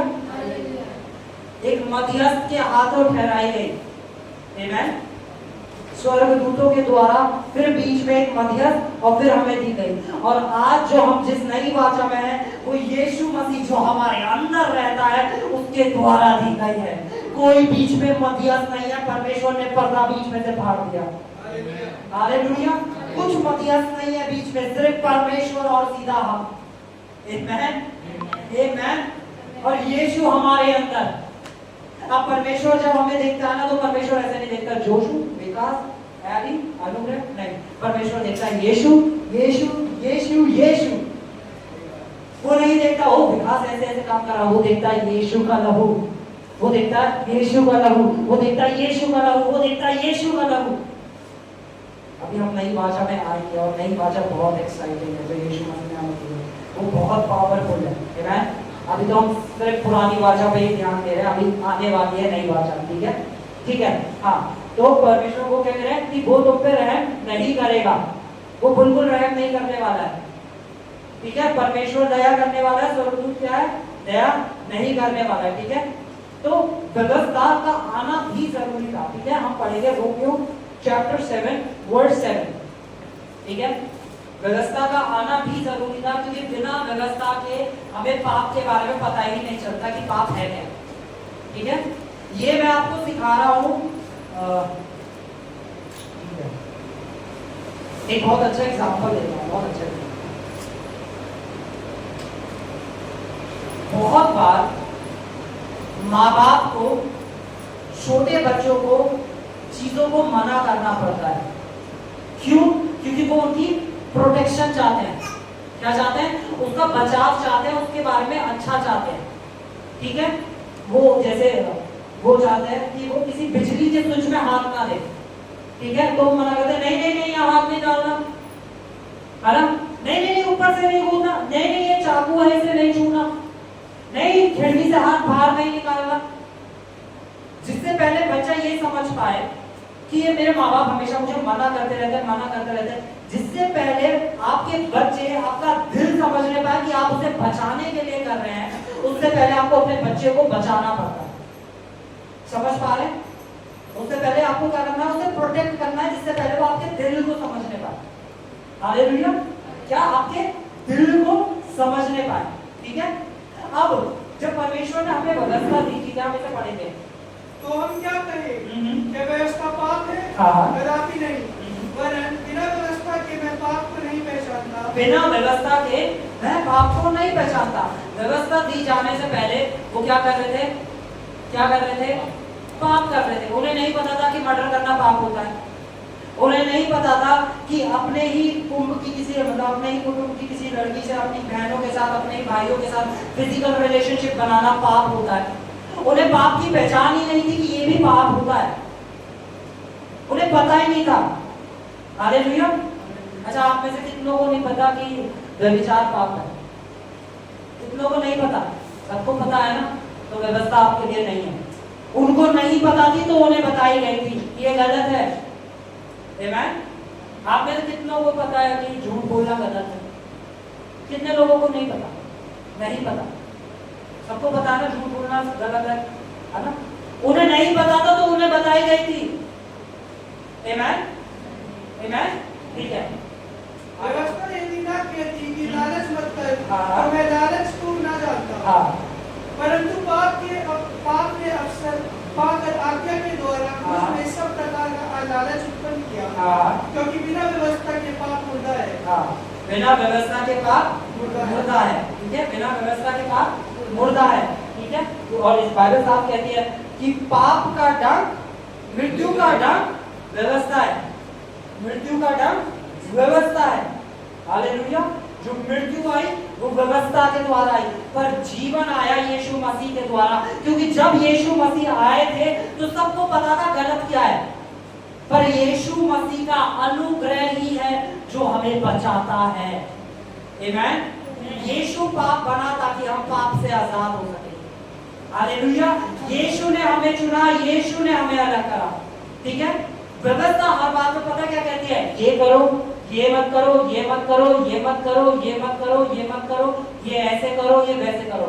पता है, और नए नियम में यीशु ने क्या कहा? मैंने तुम्हारे लिए ये करा है, मैंने तुमसे प्रेम करा है, मैंने तुम्हें चुना है, मैं अपने आप को तुम्हारे लिए बलिदान दूंगा, है ना। मैंने तुम्हें संसार से अलग करा है, तो अब तुम जगत की ज्योति हो। व्यवस्था, सारी व्यवस्था एक आईना था। व्यवस्था क्या है? एक आईना, ठीक है, जब हम शीशे को देखते हैं, ठीक है। ये मैं शीशे को देख रहा हूँ और मेरे यहाँ सर पे एक चोट लगी है, ठीक है। तो व्यवस्था एक आईना है जो दिखा रही है तेरे सर पे चोट है, पर उस पे मरहम का काम नहीं करती, पर उस पे मरहम का काम नहीं कर रही है। अनुग्रह वो मरहम है। अनुग्रह छुपा देता है उस घावों को, कि परमेश्वर का लहू आके ढांप देता है हमारे पापों को। और यहाँ पे मैं बिल्कुल ये बात नहीं कह रहा कि हमें पाप करना चाहिए या मैं पाप को बढ़ावा दे रहा हूँ, पाप करो, पाप करो, नहीं। जब हम अपने पिता के दिल को जान जाते हैं कि हमारा पिता हमसे कितना प्रेम करता है। अच्छा, मैं सिंपल एक एग्जांपल देता हूँ, बहुत रिलेट कराता हूँ आपको, बहुत ज्यादा रिलेट कराने की कोशिश करता हूँ, ठीक है। मेरे पे ध्यान दें, आंखें बंद करें हर एक शख्स, ठीक है, आंखें बंद करें, अपने अपने पापा को याद करें, अपने अपने पापा को, अपने अपने पापा को देखो। सोचो कोई आपके पापा को आके थप्पड़ मारे, गलती आपकी हो, आपने गलती करी, आपके पापा के थप्पड़ पड़ रहे, आंखें खोल ले, किसके थप्पड़ पड़े? गलती आपकी। जब भी आप पाप कर रहे हैं तो यीशु के ऊपर एक कोड़ा बरसाया गया, समझ रहे हैं? गलती आप करते हैं, कोड़े यीशु के पड़े, आमीन। गलती आपने करी, कोड़े किसके पड़े? यीशु को, आमीन, हालेलुया। समझ पा रहे हैं? कितनों को क्लियर हो गया? यहाँ पे पाप की बिल्कुल ये नहीं आपको सिखाया जा रहा कि भाई जाके पाप करो, यीशु मसीह का अनुग्रह बहुत है, पाप करो। यहाँ पे बताया जा रहा है कि अनुग्रह ही है जो आपको पाप को मना करने की शक्ति देता है। अनुग्रह खाली ये नहीं है कि जो आपको बचाए रखता है, अनुग्रह आपको शक्ति देता है, आपको सामर्थ्य देता है। जब आपकी शरीर कुछ पाप की ओर बढ़े तो वो अनुग्रह के द्वारा आप उसे मना कर सके। हालेलुया। बहुत से लोग अपने कामों के थ्रू क्या कहते हैं? परमेश्वर से प्राप्त करना चाहते हैं, है ना। और पता है परमेश्वर का क्राइटेरिया क्या है इसमें? क्राइटेरिया को हिंदी में क्या कहते हैं, समझ रहे हैं ना? प्रक्रिया, है ना। यीशु मसीह ने जो प्रक्रिया बताई, देखो मैं आपको क्या बता रहा हूँ। यीशु मसीह ने कहा अपनी आंख निकाल के फेंक दो, तुम्हारा हाथ कुछ गलत करे अपने हाथ को काट के फेंक दो। ये परमेश्वर के द्वारा स्थापित करी हुई प्रक्रिया है। किस प्रक्रिया को करना पड़ेगा? और मैंने आज तक एक भी विश्वासी नहीं देखा, एक भी विश्वासी नहीं देखा जिसने अपनी आंख निकाल दी और अपना हाथ काट दिया, पर वो व्यवस्था को फॉलो करने की कोशिश कर रहे हैं कि हम तो व्यवस्था के द्वारा धर्मी ठहरेंगे। और मैंने एक भी नहीं देखा जिसने अपना हाथ काट के फेंक दिया, अपनी आंख निकाल के फेंक दी। जब हम इस वचन को पढ़ेंगे तो यीशु मसीह बात कर रहे थे उन यहूदियों के लिए जो बहुत चौड़े में होकर आते थे और यीशु मसीह से कहते थे कि हमने तो व्यवस्था की हर बात का पालन करा है। यीशु मसीह उन्हें सिखाना चाह रहे थे। आमीन, आमीन। अच्छा, आपको सीख पा रहे हैं ना? आज आपको बहुत ही हो रहा है क्योंकि आज शिक्षा है, ठीक है। Thank you Jesus. हम खोलेंगे, अब देखेंगे कि कैसे परमेश्वर मनुष्य जाति को एक जर्नी में से लेके गया, ठीक है। किस में से लेके गया? एक यात्रा में से। हम एक यात्रा में से होके दूसरी यात्रा, तीसरी यात्रा, एक यात्रा में थे। हालेलुया। परमेश्वर हमें एक यात्रा में से लेके गया, ठीक है। और ये यात्रा के बारे में परमेश्वर का वचन में देखो क्या लिखा है। जब समय की भरपूरी हुई, गलातियों 4:4 पढ़ेंगे, ठीक है। गलातियों 4:4। परंतु जब समय पूरा हुआ, जब समय पूरा हुआ तो परमेश्वर ने अपने पुत्र को भेजा, तो परमेश्वर ने अपने पुत्र को भेजा जो स्त्री से जन्मा, जो किससे जन्मा? पिछले पाठ का हमने सुना होगा जहाँ पे हमने वचन में से पढ़ाया था कि किसका बीज होगा? स्त्री का बीज होगा। अब यहाँ पे वो जो स्त्री का बीज था वो आ चुका है, आमीन। वो स्त्री का बीज यीशु मसीह आ चुका है। जब क्या हुआ? समय की भरपूरी हो गई, वो यात्रा पूरी हो गई। जिस यात्रा में से परमेश्वर मनुष्य जाति को लेकर आए। ठीक है, हाँ भाई पढ़ना। जो स्त्री से जन्मा और व्यवस्था के अधीन उत्पन्न हुआ। व्यवस्था किसके अधीन उत्पन्न हुआ? व्यवस्था। बहुत सारे लोग मुझसे कहते हैं कि भैया हम ये नया नियम पढ़ते हैं, जब हम नया नियम पढ़ते हैं और उसमें मत्ती, मरकुस, लूका, यूहन्ना पढ़ रहे होते हैं तो उसके अंदर हम देखते हैं यीशु मसीह भी व्यवस्था की बातें करते हैं। हाँ, क्योंकि यीशु व्यवस्था के अधीन पैदा हुआ और उसने व्यवस्था को पूरा करा ताकि हम व्यवस्था में से निकलने पाए, है ना। इसलिए जब हम वो मत्ती पढ़ रहे होते हैं और वो वचन आता है कि अपना हाथ काट दो, अपनी आंखें उखाड़ दो और ऐसा कर दो और वैसा कर दो, वहां यीशु मसीह व्यवस्था के अधीन पैदा हुए थे। और व्यवस्था खत्म कब हुई है? यीशु के क्रूसिफिकेशन के बाद। आमेन। आमेन। एक बहुत धनवान व्यक्ति आया, है ना, उसने कहा उद्धार के लिए मैं क्या करूं? यीशु ने उससे कहा कि व्यवस्था की सारी आज्ञा मानो। यीशु मसीह ने तो कहा, यीशु मसीह ने तो कहा कि किसकी आज्ञा माननी है? व्यवस्था की। और उसने कहा हाँ मैं तो व्यवस्था की सारी आज्ञा मानता हूँ। उसने क्या बोला? मैं व्यवस्था की हर एक आज्ञा मानता हूँ। तो यीशु मसीह ने कहा हाँ ठीक है, फिर एक काम कर, अपना सब कुछ बेच दे और मेरे पीछे हो ले। और बाइबल बताती है वो एक धनवान था, है ना। वो क्या था? एक धनवान व्यक्ति था। और उसने क्या कहा? और वो वहां से चला गया। पता है वो पहली आज्ञा को पूरा नहीं कर पाया। पहली आज्ञा क्या है? अपने परमेश्वर पिता को छोड़ और किसी को परमेश्वर करके ना मानना। और उसके जीवन का परमेश्वर क्या था? पैसा। वो पहली आज्ञा को नहीं मान पाया जो कह रहा मैं व्यवस्था की सारी आज्ञा को मानता हूँ, व्यवस्था की 613 आज्ञा को मानता हूँ। वो पहली आज्ञा को नहीं मान पाया। आमेन। तो क्या करा परमेश्वर ने? एक जर्नी में से लेके गए। ठीक है, जर्नी में से लेके गए। क्यों लेके गए? आगे पढ़ो भाई। ताकि व्यवस्था के अधीनों को मोल लेकर, ताकि व्यवस्था के अधीनों को, किनको? जो व्यवस्था के अधीन थे उन्हें मोल लेकर छुड़ा ले। किन लोगों को? जो व्यवस्था के अधीन थे। व्यवस्था परमानेंट नहीं थी, व्यवस्था यीशु मसीह के आने तक थी। जब यीशु मसीह पे विश्वास आ गया तो व्यवस्था का कोई भी काम हमारे जीवन में 1% भी व्यवस्था हमारे जीवन में नहीं रही है। खत्म हो चुकी है व्यवस्था। अब विश्वास है, अब परमेश्वर का आत्मा है। हालेलुया। अब विश्वास है, अब आत्मा है। इसलिए बाइबल में लिखा है कि विश्वास की धार्मिकता है। हालेलुया। अब्राहम किसके द्वारा धर्मी ठहरा था? विश्वास के द्वारा, और वो उसके लिए धार्मिकता गिना गया। हालेलुया, है ना। व्यवस्था के द्वारा नहीं, विश्वास के द्वारा हम बचाए गए हैं। आमेन। परमेश्वर का प्रेम, परमेश्वर का अनुग्रह। परमेश्वर प्रेम करता है इसलिए चंगा करता है। आमेन। आपके उपवास से परमेश्वर चंगा नहीं करता, आपके घंटे प्रार्थना से परमेश्वर चंगा नहीं करता, अगर आप विश्वास करते हैं। हालेलुया। अगर आप विश्वास करते हैं। यीशु मसीह इस वर्ष को ऊपर से पढ़ते हैं, 4 के 4 से पढ़ते हैं वापस। परंतु जब समय पूरा हुआ तो परमेश्वर ने अपने पुत्र को भेजा जो स्त्री से जन्मा और व्यवस्था के अधीन उत्पन्न हुआ, ताकि व्यवस्था के अधीनों को मोल लेकर छुड़ा ले और हमको लेपालक होने का पद मिले। और हमें क्या होने का पद मिले? लेपालक, यानी परमेश्वर की संतान होने का। जितनों ने उसके नाम पे विश्वास करा वो परमेश्वर की क्या है? संतान है। हालेलुया। वो सब क्या है? परमेश्वर की संतान है ना। अब आगे पढ़ते हैं भाई, आगे। और तुम जो पुत्र हो, इसलिए परमेश्वर ने अपने पुत्र के आत्मा को जो है अब्बा, हे पिता कहकर पुकारता है, हमारे हृदय में भेजा है। तुम्हारे हृदय में भेजा है। किसको? उस आत्मा को जो हे पिता, हे अब्बा कहता है ना। बहुत बार लोग प्रार्थना करते हैं, हे यहोवा रफा, ये यहोवा यिरे, वो सेना होगा यहोवा।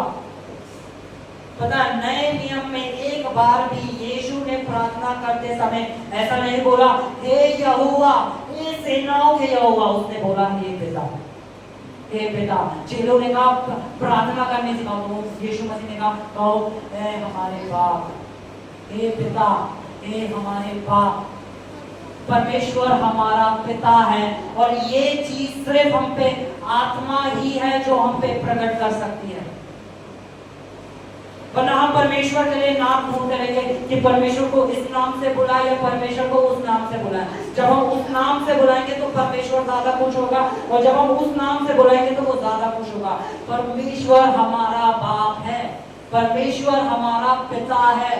जब किसी के लिए प्रार्थना करो तो कहो हे पिता, हे पिता, हे पिता। आप अपने बाप से प्रार्थना कर रहे हो, आप अपने पापा से प्रार्थना कर रहे हो। आमेन।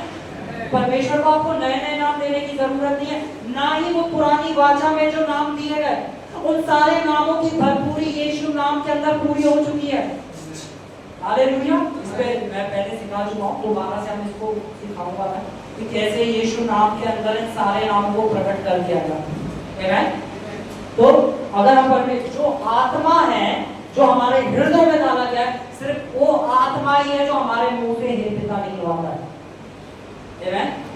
नॉलेज नहीं कि हमने किसी को प्रार्थना करते हुए देखा और हमें बड़ा अच्छा लगा जब उसने कहा हे सेनाओं के महान यहोवा, तेरी जय जयकार हो। हे यहोवा, मैं तेरे नाम से कहता हूँ, यहोवा के नाम में नहीं, यीशु के नाम में। आमेन। पिता यीशु मसीह गए, लाजर पड़ा था, बोला यीशु गए, हे पिता मैं तेरा धन्यवाद करता हूँ कि तू हमेशा मेरी सुनता है, लाजर बाहर आ। आमेन। उसने सिर्फ ये बोला हे पिता मैं धन्यवाद करता हूँ, क्योंकि यीशु पिता के दिल को जानता था, इसलिए वो हर चीज पे धन्यवाद करता था। जिस दिन आप पिता के दिल को जानते हैं ना, आपके मुंह से कभी ऐसे नहीं निकलेगा कि हमारे जीवन में ऐसा क्यों नहीं हो रहा, मेरा परिवार उद्धार क्यों नहीं पा रहा, हमारे यहाँ ऐसा क्यों नहीं हो रहा, हमारे यहाँ वैसा क्यों नहीं हो रहा। आप कभी नहीं बोलोगे कि मैं चंगा क्यों नहीं हो रहा। जिस दिन आप पिता के दिल को जान गए, उस दिन आप समझ जाएंगे कि पिता कितना प्रेम करने वाला परमेश्वर है, वो हमसे कितना ज्यादा प्रेम करता है। हालेलुया। आज हमें कुछ जरूरत है तो वो पिता के दिल को जानने की जरूरत है। आमेन। आमेन। किसको जानने की जरूरत है? पिता के दिल को। यीशु की कितनी बड़ी प्रार्थना थी एक मुर्दे को, कितने दिन का मुर्दा था? 4 दिन का। 4 दिन का। अगर आप आज जाके किसी को बोले ना, वो पता पहले क्या करेगा, वो पहले अपने घर जाएगा, घर को प्रार्थना करेगा, पिता परमेश्वर मैं एक मुर्दे को जलाने जा रहा हूँ, मुझे वो सामर्थ दे, मुझे वो सामर्थ दे कि मैं उस मुर्दे को जलाने पाऊँ। कहां से सीखा ये है ना। बहुत मैंने लोगों को सुना है कि जब भाई जब दुष्ट आत्मा को निकालने जाओ पहले उपवास करो, प्रार्थना करो, फिर जाओ। कहां से सीखा कि जब तक परमेश्वर की उपस्थिति मेरे साथ नहीं रहेगी मैं नहीं जाऊंगा। कहां से सीखा?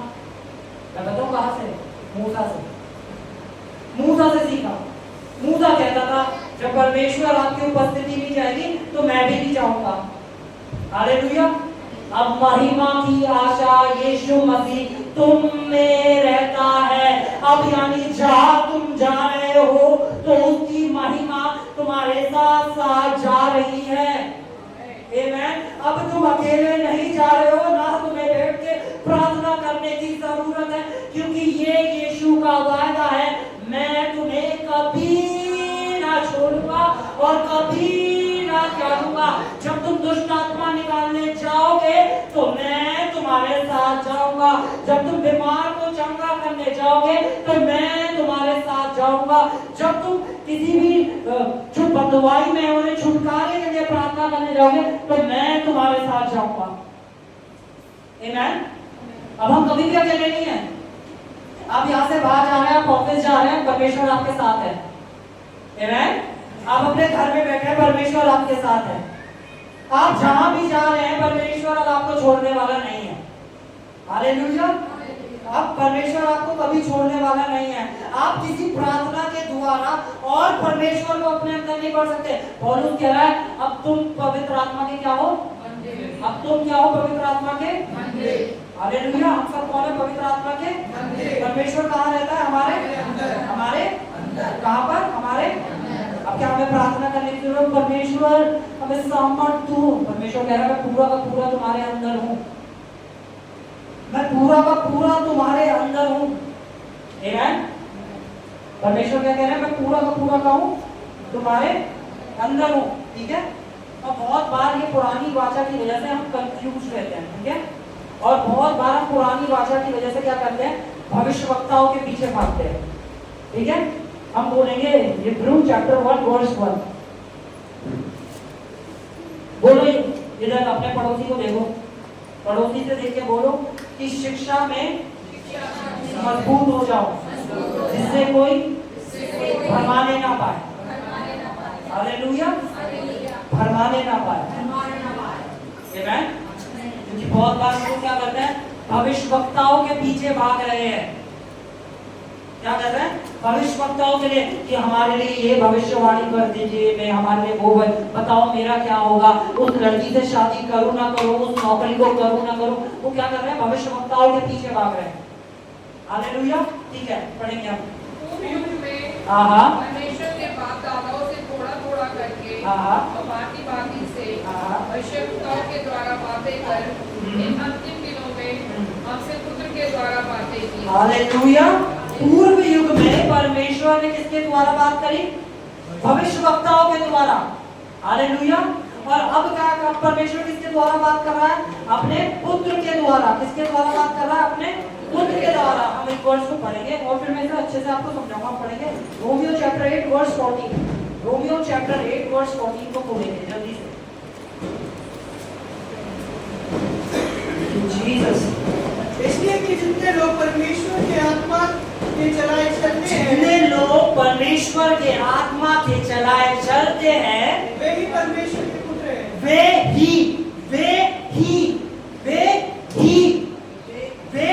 ही परमेश्वर के पुत्र है। जो किसके चलाए चलते हैं? आत्मा के चलाए। जो किसके चलाए चलते हैं? आत्मा के चलाए जो चलते हैं, सिर्फ वे ही परमेश्वर के पुत्र हैं। हालेलुया। वे ही परमेश्वर के पुत्र हैं। तो क्या भविष्यवक्ताओं की अब जरूरत नहीं? भविष्यवक्ताओं की जरूरत है।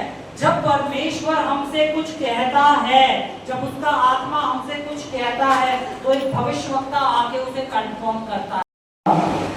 हम आगे चलेंगे कि बहुत बार कलीसिया में ना एक मिक्स वचन प्रचार होता है, जो पुरानी वाचा से भी ले लिया जाता है और नई वाचा से भी ले लिया जाता है, और एक खिचड़ी बना के दे दिया जाता है। और हम सोचते हैं कि ये तो परमेश्वर के वचन में से ही तो बता रहे हैं, ये कहाँ अलग से बता रहे हैं, वचन में से ही तो बता रहे हैं। पर हमें सीखना है कि कैसे परमेश्वर के वचन क्या कहता है। ठीक है, तो हम बोलेंगे Romans chapter 8 verse 32। Romeo chapter 8 verse 32। इसने अपने निज पुत्र को भी ना रख छोड़ा, परंतु उसे अब सबके लिए दे दिया। वे उसके साथ हमें और सब कुछ क्यों ना देगा? वह उसके साथ हमें और सब कुछ क्यों ना देगा? जिसने अपने निज पुत्र को ना रख छोड़ा, वह उसके साथ हमें और कुछ क्यों ना देगा। ठीक है, आपकी चंगाई किसके द्वारा है? यीशु मसीह के द्वारा, पुत्र के द्वारा। ठीक है, आपकी हर एक चीज, हर एक समस्या से निकलना, आपके परिवार का उद्धार, आपकी हर एक पहाड़ किसके द्वारा? पुत्र के द्वारा उखाड़ा गया है। आमीन। जिसने अपने निज पुत्र को ना रख छोड़ा, वो उसके साथ, किसके साथ? उस पुत्र के साथ तुम्हें सब कुछ क्यों ना देगा? परमेश्वर हमें जो भी कुछ देता है वो अपने पुत्र के साथ देता है। आमीन। किसके साथ देता है? पुत्र के साथ। किसके साथ देता है? किसके साथ देता है? किसके साथ देता है ना? तो जो भी कुछ हमें मिला है वो सब किसके द्वारा मिला है? पुत्र के साथ। ठीक है, क्योंकि बहुत बार लोग कहते हैं कि परमेश्वर हमसे क्या कहते हैं, मैं चंगा क्यों नहीं हो रहा हूँ, परमेश्वर मेरी चंगाई क्यों नहीं दे रहे। ठीक है, परमेश्वर ने पुत्र में आपकी चंगाई दे दी है। लोग बहुत बार इन चीजों को कमाने की कोशिश करते हैं, पर परमेश्वर ने ये सारी चीजें अपने पुत्र के द्वारा आपको ऑलरेडी दे दी है। हालेलुया। ठीक है, हम अब देखेंगे, हम नई वाचा के अंदर एंटर करेंगे। जो नई वाचा यीशु मसीह में हमें दी गई। ठीक है, अब हम किस में आएंगे? अब हम मूसा की वाचा में से भी आकर अब हम एक नई वाचा में चलेंगे और उस नई वाचा को हम कंप्लीट करेंगे नेक्स्ट उसमें। पर अभी इसमें कुछ ग्लिचेस लेंगे। ठीक है, जो पुरानी वाचा में नई वाचा के लिए कहा गया, जो पुरानी वाचा में नई वाचा के लिए कहा गया। ठीक है, हम बोलेंगे यिर्मयाह 31 का 31, यिर्मयाह 31 का 31। कि यह भी वाणी है, सुन ऐसे दिन आने वाले हैं। एक सेकंड, ये किस समय की बात हो रही है? ये टाइम आने वाला है। ये टाइम आया नहीं है, अभी नहीं है, ये टाइम आने वाला है। यिर्मयाह के द्वारा परमेश्वर एक भविष्यवाणी को बता रहे हैं, ठीक है? ठीक है कि ये टाइम आने वाला है, ना अभी है ना अभी पहले था, ये आने वाला है। ये फ्यूचर टेंस की बात हो रही है, ठीक है? ऐसे दिन आने वाले हैं जब मैं इस्राएल और यहूदा के घराने से नई वाचा बांधूंगा। क्या बांधूंगा? नई वाचा बांधूंगा। बांधी नहीं है, बांधूंगा, ठीक है? हाँ, वह उस वाचा के समान ना होगी जो मैंने उनके पुरखाओं से उस समय बांधी थी, जब मैं उनका हाथ पकड़कर उन्हें मिस्र देश से निकाल लाया। हालेलुया। हाथ पकड़ के किन्हें लाया जाता है? बच्चों को। हाथ पकड़ के किन्हें लेके जाया जाता है? बच्चों को, ठीक है? तो वो जो वाचा थी वो किसके लिए थी? बच्चों के लिए थी, आमीन। और किन्हें लेकर आए थे? इस्राएलियों को। हालेलुया। और ये उस वाचा की तरह नहीं होगी, ये पुरानी वाचा है। तो कहते हैं ना भैया पुरानी वाचा में से भी बताओ, ये पुरानी वाचा कह रही है नई वाचा के बारे में। और यही है, जब तक हमें पता ना हो ना कि क्या कहा गया है तो हम वहीं अटके रहते हैं, ठीक है? पढ़ते क्या लिखा है? इस वाचा के समान ना होगी हाँ। जो मैंने उनके पुरखों से उस समय बांधी थी, हाँ। जब मैं उनका हाथ पकड़कर हाँ। उन्हें मिस्र देश से निकाल लाया। क्योंकि यद्यपि मैं उनका पति था, हाँ। वो भी उन्होंने मेरी वाचा तोड़ डाली। परंतु जो वाचा मैं उन दिनों के बाद हाँ। इस्राएल के घराने से बांधूंगा, हाँ। वह ये है हाँ। कि मैं अपनी वाचा, हाँ। अपनी व्यवस्था हाँ। उनके मन में समाऊंगा। उनके कहाँ पे समाऊंगा? उनके हृदय पे लिखूंगा, उनके हृदयों पे लिख दूंगा।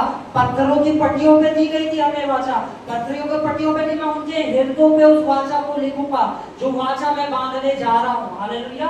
हाँ, आगे बढ़। उनके हृदयों पर लिखूंगा, हाँ। और मैं उनका परमेश्वर ठहरूंगा, और मैं उनका परमेश्वर ठहरूंगा, और वे मेरी प्रजा ठहरेंगे। और वे मेरी प्रजा ठहरेंगे। यहोवा की ये वाणी है। आगे बढ़े। तब मुझे फिर एक दूसरे से ये ना कहना पड़ेगा कि यहोवा को जानो, क्योंकि यहोवा की ये वाणी है, हाँ। छोटे से लेकर बड़े तक, छोटे से लेकर बड़े तक, सबके सबके सब मेरा ज्ञान रखेंगे। मेरा क्या रखेंगे? ज्ञान। मेरा क्या रखेंगे? क्या आज आप देख रहे हैं जो नौजवान पीढ़ी है वो परमेश्वर के वचन का ज्ञान रखती है। जो बड़े से बड़े अधिकारी पोस्ट पे, जो बड़े से बड़े ओहदों पे बैठे हैं, इतना उन्हें ज्ञान नहीं है। आज वो छोटे बच्चे, वो पीढ़ी उस ज्ञान को रखते हैं। Hallelujah, hallelujah. अरे इतने जवान पास्टर बोलना हो सकते हैं, आमीन। परमेश्वर का वचन आपको जवाब देने के लिए काफी है। जवान भी होंगे, खूबसूरत भी होंगे, और परमेश्वर पे चलने वाले, परमेश्वर के लोगों को बढ़ाने वाले भी होंगे, आमीन। क्योंकि ये पीढ़ी परमेश्वर के द्वारा चुनी गई पीढ़ी है। हालेलुया। हाँ, पढ़े देखिए आगे। मैं उनका अधर्म क्षमा करूंगा, और उनका पाप फिर स्मरण ना करूंगा। एक ही बलिदान के द्वारा सर्वदा के लिए हमेशा मसीह में है, वे अब नई सृष्टि है, पुरानी बातें बीत चुकी हैं। हालेलुया। परमेश्वर ने आपको नया बना दिया है। परमेश्वर को याद नहीं आपसे क्या गलती हुई है, आमीन। तो आप भी भूल जाए कि आज से 5 साल पहले, 10 साल पहले, या कब मैंने ये गलती करी थी, आमीन। परमेश्वर को याद नहीं है तो आप भी याद रख रहे हैं। Hallelujah, hallelujah. ये एक ग्लिच था जो उस नई वाचा का था, जो हम आगे सीखने वाले हैं उस नई वाचा को। हालेलुया। इस तरह से उसका एक छोटा सा अंश था जो हम अगले हफ्ते सीखेंगे उस नई वाचा को, ठीक है? हम बोलेंगे दूसरा कुरिन्थियों 3:14 पढ़ेंगे, 3:13 पढ़ेंगे, 3:13, ठीक है? पता है विश्वासियों के जीवन में फल क्यों नहीं दिखाई देते? क्योंकि वो विश्वास नहीं करते जो परमेश्वर के वचन में लिखा है। सिंपल। फल ना दिखने का एक कारण है कि आप विश्वास नहीं करते कि परमेश्वर के वचन में क्या लिखा है। ठीक है, मूसा के समान नहीं, जिसने अपने मुंह पर पर्दा डाला था ताकि इस्राएल से घटने वाले तेज के बल को ना देखें, परंतु वे मतिमंद हो गए हैं, क्योंकि आज तक पुराना नियम पढ़ते समय उनके हृदयों पर वही पर्दा ठीक पड़ा है। रहता क्या लिखा है? वे क्या हो गए हैं? मतिमंद। वो क्या हो गए हैं? मतिमंद हो गए हैं, क्योंकि क्या पढ़ते समय? पुराना नियम सब पढ़ते समय। वो पुराने नियम की आयतें जो लगाते हैं ना व्हाट्सएप स्टेटस पर भी, हालेलुया, विस्तार है। ठीक है, तो क्या हो गए? वो मतिमंद हो गए हैं, क्योंकि आज तक पुराना नियम पढ़ते समय उनके हृदयों पर वे पर्दा पड़ा रहता है। पर्दा पड़ा रहता है। किनके हृदयों पे रहता है? जो पुराने नियम, हालेलुया, जो पुराने नियम, जो आदमी व्यवस्था, उनके क्या हर पर्दा पड़ा रहता है। पर्दा पड़ा रहता है और पड़ा रहेगा अगर आप पुराने नियम को ही कोट करते रहेंगे। अगर आप पुराने नियम को ही लेके चलते रहेंगे तो आपके हृदयों पे पर्दा पड़ा रहेगा। ठीक है, पर वो पर्दा उठ सकता है। तरीका एक है, पर वह मसीह में उठ जाता है। पर वे मसीह में उठ जाता है।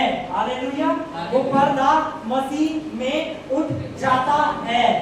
आमेन। इतना इजी है, इतना इजी है। आमेन। ठीक है, मैं बताना चाहता हूँ कुछ चीजें हैं जो हम पुराने नियम से निकाल के लाते हैं और उसे आज के समय पे कोट करते हैं, और ये बड़ी फेमस शिक्षा है। ये लोगों को बहुत सिखाया जाता है, बहुत सारे प्रचारक ये सिखाते हैं और लोग ना इसे रिसीव करते हैं। बहुत बार लोग कहते हैं कि तुम्हारे ऊपर ना पीढ़ियों के श्राप है, तुम्हारे ऊपर पीढ़ियों के श्राप है। कोई प्रचारक आपके घर आएंगे और वो आपसे पूछेंगे, आप कुछ हिस्सा बताओगे और फिर वो आपसे कहेंगे ना आपके ना दादाजी ने ये गलती करी थी इसलिए आपके साथ ऐसा हो रहा है, और आप कहेंगे अच्छा हमारे साथ इसलिए ऐसा हो रहा है क्योंकि मेरे दादाजी ने गलती करी थी या उन्होंने गलती करी थी। आप इस चीज को बहुत जल्दी मान लेंगे, इस चीज को बहुत जल्दी ग्रहण कर लेंगे। क्यों? क्योंकि आपका ध्यान क्या होगा? क्योंकि उस प्रचारक ने बताया। मैं आपको लिख के ये देता हूं कि नई वाचा के अंदर एक भी ऐसी आयत नहीं है जो पीढ़ियों के श्राप के ऊपर हो। नई वाचा के अंदर एक भी, क्या यीशु मसीह हमसे ये भी कह सकते थे ना, जाओ सुसमाचार प्रचार करो, है ना, और बीमारों को चंगा करो, दुष्ट आत्माओं को निकालो और पीढ़ियों के श्राप तोड़ो? नहीं कहा। क्या पौलुस ने एक भी वचन में, एक बार भी, 2/3 बाइबल जिसने लिखी है उसने एक वचन भी नहीं लिखा पीढ़ियों के श्राप के बारे में। आमेन। क्योंकि श्राप तोड़े नहीं जा सकते। श्राप क्या नहीं करे जा सकते, है ना। हो सकता है आपके पास अभी घर में कोई प्रचारक आ रहा आपको बताए आपके ऊपर ना वो जो आपके दादाजी ने करा है ना उसका श्राप है। अपनी हार का आप उस बीमारी को लेके बैठे हुए तो दादाजी ने करी थी इसलिए मैं बीमार। बाइबल कहती है कि परमेश्वर के अधीन हो जाओ, शैतान का सामना करो, वो तुम्हारे सामने से भाग जाएगा। हालेलुया। हमें वचन के अधीन हो जाना और शैतान का सामना करना है। मसीह जो हमारे लिए श्रापित बना, मसीह जो हमारे लिए क्या बना? श्राप तोड़ा नहीं जाता, मसीह हमारे लिए श्रापित बन गया। श्राप टूटता नहीं है, उसने हमारी जगह के वो श्राप बन गया। समझ पा रहे हैं? वो आके खुद से क्या बन गया? श्राप बन गया। श्राप तोड़ा नहीं गया, वो श्राप बन गया। और जब वो बन गया तो हम श्राप से क्या हो गए? आजादी क्या पढ़ते हैं? मसीह जो हमारे लिए श्रापित बना, हमें मोल लेकर व्यवस्था के श्रापों से छुड़ाया, क्योंकि लिखा है जो कोई काट पे लटकाया जाता है वे श्रापित है। यानी यीशु मसीह ने हमें श्राप से क्या कर दिया? आजाद। हालेलुया। ठीक है, अगली आयत क्या कहती है? अब अगली आयत पढ़ते हैं। अब अब्राहम को परमेश्वर ने कुछ आशीषें दी थी ना, वो इसमें लिखी है। ठीक है, असलियत में पौलुस कोट कर रहे थे उस अब्राहम की आशीषों को यहाँ पर, जो अभी हमने पढ़ी थी ना। भूल गए? किसको याद है? हमने थोड़ी देर पहले अब्राहम की आशीषें पढ़ी थी। ठीक है, पढ़ो दीदी, पढ़ो। इसलिए हुआ कि अब्राहम की आशीषें यीशु मसीह में अन्य जातियों तक पहुंची। किसकी आशीषें? अब्राहम की आशीषें कि जो तुझे आशीष देगा मैं उसे आशीष दूंगा, जो कोई तुझे श्राप देगा मैं उसे श्राप दूंगा। अब्राहम की आशीषें। ठीक है, क्या लिखा है कि ये इसलिए हुआ कि अब्राहम की आशीषें मसीह यीशु में अन्य जातियों तक पहुंचे और हम विश्वास के द्वारा उस आत्मा को प्राप्त करें जिसकी प्रतिज्ञा की गई थी। आमेन। आज लोग कहते हैं कि हमें पवित्र आत्मा की जरूरत नहीं है, वो प्रतिज्ञा के द्वारा दी गई है ताकि आप उसे प्राप्त करो। हालेलुया। अब्राहम की आशीषें आपको दे दी गई हैं, क्योंकि अब्राहम की आशीष की वाचा परमेश्वर ने हमेशा के लिए बांधी थी। हालेलुया। पता नहीं किसी समझ में आ रहा है नहीं आ रहा, बट ये आपको जानना और सीखना बहुत जरूरी है। घर जाकर इस वचन को कम से कम 2 से 3 बार सुनना, जिससे आप इस वचन में जड़ पकड़ने पाए और फिर कोई आके आपको ये ना बोलने पाए कि परमेश्वर तो धधकती हुई आग है, वो जला देगा, उसने तो नूह के टाइम में वो नष्ट कर दिया, उसने तो ये कर दिया, उसने तो सदोम गमोरा को जला दिया। आप परमेश्वर के हृदय को जानने पाए कि वो एक प्रेमी पिता है, वो कल आज और युगानुयुग एक सा है, वो कभी ना बदलने वाला परमेश्वर है। आमेन। आमेन। वो कभी ना बदलने वाला परमेश्वर है। हालेलुया। एक वर्ष हम और पढ़ेंगे और फिर हम अपनी जगह पे खड़े हो जाएंगे। ठीक है, अनुग्रह भाई आ जाओ। पुलिसियो का 3 पुलिसियो 3 का 3। क्योंकि तुम तो मर गए, तुम्हारा जीवन मसीह के साथ परमेश्वर में छिपा हुआ है। तुम तो मर गए पर तुम्हारा जीवन किसके साथ? किसके साथ? किसमें छुपा हुआ है? किसमें छुपा हुआ है? किसमें छुपा हुआ है? अरे कोई माई का लाल नहीं है जो अब तुम्हें श्राप देने पाए, कोई माई का लाल नहीं है जो तुम पे जादू टोना करने पाए। किसी में इतनी हिम्मत नहीं है, किसी की भी दुष्ट आत्मा की इतनी हिम्मत नहीं है कि वो आप तक पहुंचने पाए, क्योंकि आप मसीह में हैं। उसे आप तक पहुंचने के लिए मसीह के पास पहले आना पड़ेगा। हालेलुया। आप तक पहुंचने के लिए उसे यीशु का सामना करना पड़ेगा। आमेन। आमेन। आप तक पहुंचने के लिए उस बीमारी को यीशु का सामना करना पड़ेगा। आप तक पहुंचने के लिए उस श्राप को यीशु का सामना करना पड़ेगा।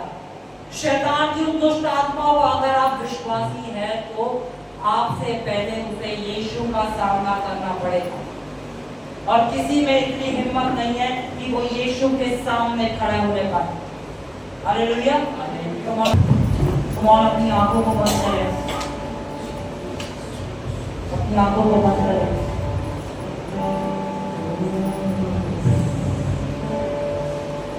एक प्रेमी पिता जो आपसे बहुत प्रेम करता है, जो हर दिन आपका इंतजार करता है कि कब आप उसके पास आएंगे और उसके साथ समय बिताएंगे। उसने हर एक दंड को अपने ऊपर ले लिया, उसने हर एक उस कमजोरी को अपनी देह के ऊपर ले लिया, उसने हर एक बीमारी को अपने शरीर पे ले लिया।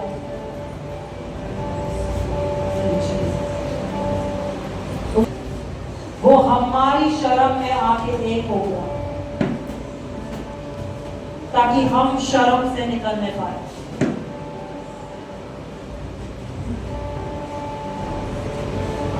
देखिए, परमेश्वर आपको गले लगा रहा है, आपका पिता आपको गले लगा रहा है, आपका पिता आपको गले लगा रहा है। कम ऑन, अपने हाथों को उठाए, क्योंकि आज वो आपको गले लगा रहा है। मैंने अनुभव की तेरी कृपाएं, मैंने अनुभव की तेरी कृपा। मैंने अनुभव की तेरी कृपाएं, मैंने अनुभव की तेरी कृपा। मेरे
हम प्रेम के द्वारा चुने गए हैं, हम प्रेम के द्वारा बचाए गए हैं और आज वो आपसे प्रेम करता है, इसलिए आपको चंगा कर रहा है। वो आपसे प्रेम करता है, इसलिए आज आपके परिवारों में वो अद्भुत कार्य कर रहा है। वो हमसे प्रेम करता है, इसलिए उसने हमें इस जगह पे बोया है। वो हमसे प्रेम करता है, इसलिए उसने हमें इस उत्तर प्रदेश में बोया है, ताकि उसके नाम की बेदारी आने पाए, ताकि उसका नाम इस उत्तर प्रदेश में फैलने पाए। ये उसका प्रेम है जिसने हमें चुना है, ये उसी की सामर्थ है जिसने हमें बलवान बनाया है। हम उसका धन्यवाद करते हैं, उसका धन्यवाद करते हैं, उसकी महिमा करते हैं। कम ऑन चर्च, उसकी महिमा करो क्योंकि तुम चंगे हो चुके हो। उसकी महिमा करो क्योंकि तुम्हारे परिवार में बेदारी आ गई है। उसकी महिमा करो कि तुम्हारे घर में जो लोग बचाए जाने थे वो बचाए जा चुके हैं। उसकी महिमा करो क्योंकि तुम्हारा बंद गर्भ खोल दिया गया है। उसकी महिमा करो क्योंकि जो कुछ उसने वचन के द्वारा तुमसे कहा है वो उसे पूरा कर रहा है।